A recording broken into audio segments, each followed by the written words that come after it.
गिलाही हाथी चढ़ी ए लाड़ा घोनंदन हे बियाही बड़ा संग संग सीता सुकु मारी है बियाही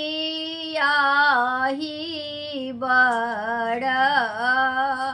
ओ तड़ानी जननी सासू पग पहिरावती है बियाही बड़ा ओ तड़ानी जननी सासू कजड़ा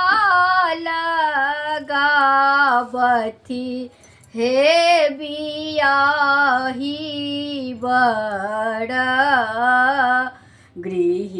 जाइ छथि नानु वहाँ जमाई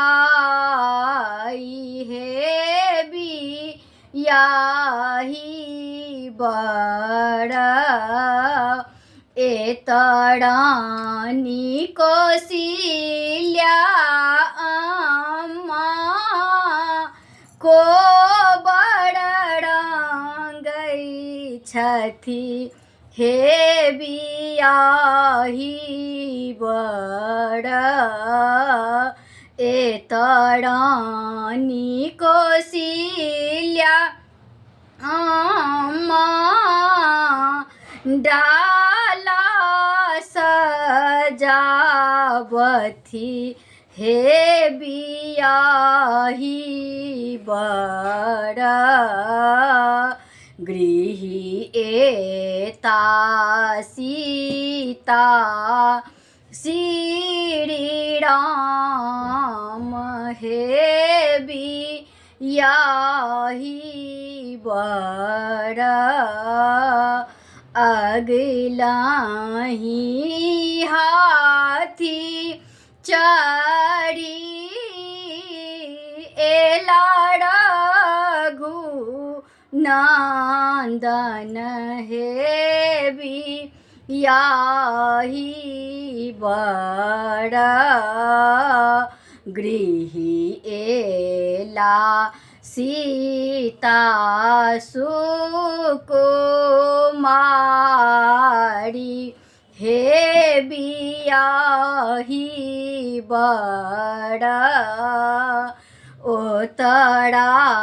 जा जनक ससुर आशीष दै छथि हे बियाही बड़ा गृह जाइ छथि नानु वहाँ जमाई हे बियाही बड़ा ए तड़ा जा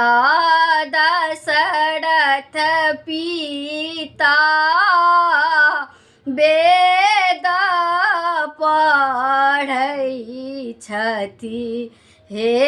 बियाही बड़ा गृह एला